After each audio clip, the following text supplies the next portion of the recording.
today he can tease me back that there's a Punjabi touch. But let me start first by thanking the gracious host, Ramneek and Simran, and this lovely venue in which all of us are here. Of course, I've seen them in much younger version, and Simran has been a kid. She's a child for me, and it's wonderful to see that you guys are doing so well, and you are doing this evening where I've been able to, I'll get an opportunity to meet so many of you. And in fact, I'm reminded of the famous poet W.B. Yeats, and he said, "There are no strangers here, but only friends I have not met." There are so many familiar faces, of course some new, but because of the COVID, last 2 years, unfortunately, I have not been able to in person meet many of you. Though I think last time when we came in June, there was a reception held for the finance minister. Many of you I was able to interact, but nevertheless, thank you, both of you, for organizing this evening and giving this good opportunity to have I'm sure, a very frank, though I can see there are already TV channels recording this, so I will be careful. But as the MC said, that we'll invite the ambassador for short remarks. Unfortunately, ambassadors are not known to make short remarks, but I will try. We are meeting at a very important juncture for both our countries. As you know that we are celebrating 75th anniversary of India's independence.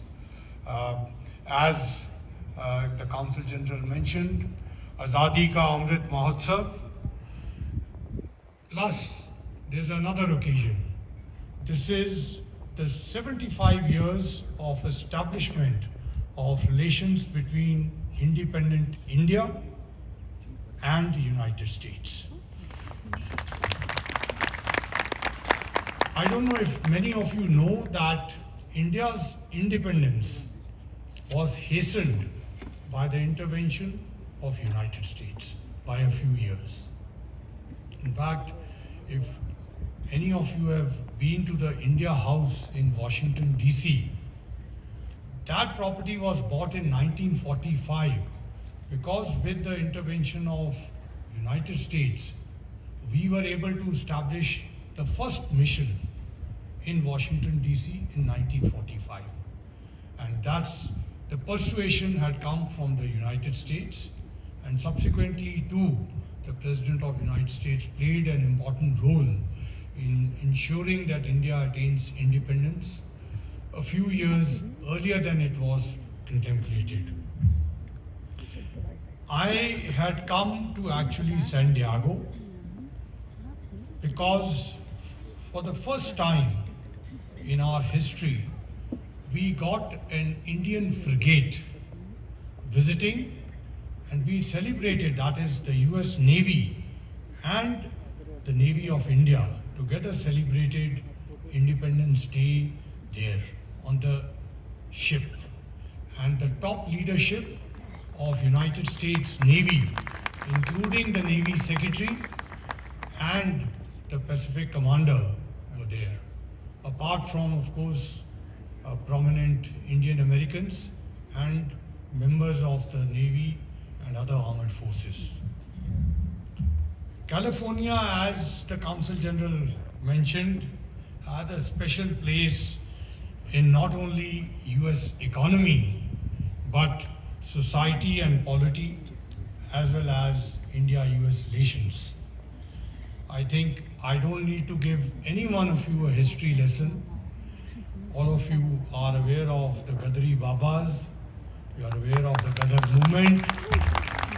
In fact, just before coming here, the Consul General ensured that I was able to go to the Gadar Memorial We all know Lala Hardyal. He comes from my state. He ignited the spirit of freedom.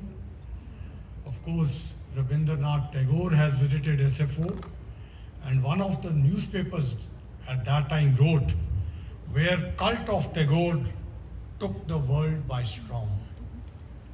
Then we all know about Dalip Singh Sond. He also comes from the district of Amritsar. Last time when I traveled from San Diego to LA, we were fortunate to stop by and pay our respects at the post office, which has been created by the US government in honor of Dalip Singh Sond.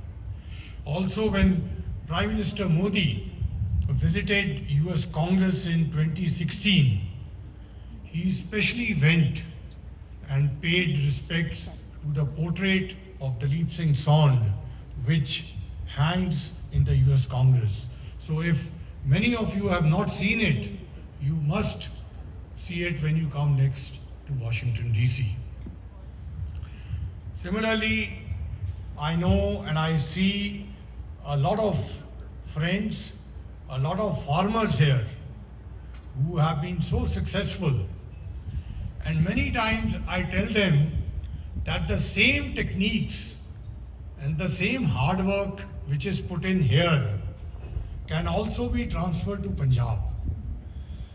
Of course, this is not the occasion to get into a discussion on this, but the intensive agriculture and the successful agriculture, the commercialization which all of you are undertaking here also needs to be transferred to Punjab. But it's again a place where it gives us so much pride to see that our people have come here and are successful. I don't know if many of you know the history of how the Punjabis came here through Canada. Maybe some other time, but it was the Sikh soldiers who had gone to celebrate Victoria's anniversary and were actually, because there was no steamer ship available and they were to be deployed in Hong Kong, they were asked to move to Canada, brought to Toronto, put on the railroad, and the railroad was only made till half of Canada. From there, since they were soldiers, they were told to trek across and go to Vancouver and take a steamer ship from there. Now, all these belong to the farming community. When they were trekking across, they saw a lot of land. They asked, कि भाई ये land किदा है? They were told किसे दा नहीं है. They asked, can they come back here? They said yes. All of them did not leave their jobs. They went across, served in Hong Kong. Once they finished their deployment, some of them came back and established the first farms in Canada. Of course, rest is history. After a few years, they were pushed out. That's how they came down to California.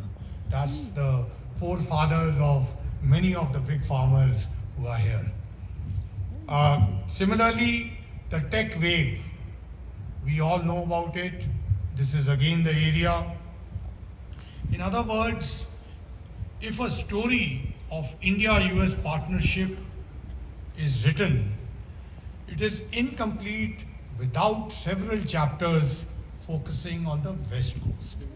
That's the main point which I'm trying to stress. The Indian community in the United States, and particularly in California, has made its mark. We are all very proud of you. But it's also important to look into why all of you have made this mark.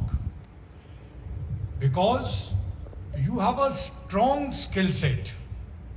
You have been able to make contribution to the US economy, society and polity. Today, in Washington, I see from the US administration, there are so many of our kids who are assisting, who are aides, who are staff members, to many congressmen. And this is not to mention the congressmen themselves who are Indian American. Also, some from your state too. Then we have professionals, we have entrepreneurs, we have scientists, we have academicians.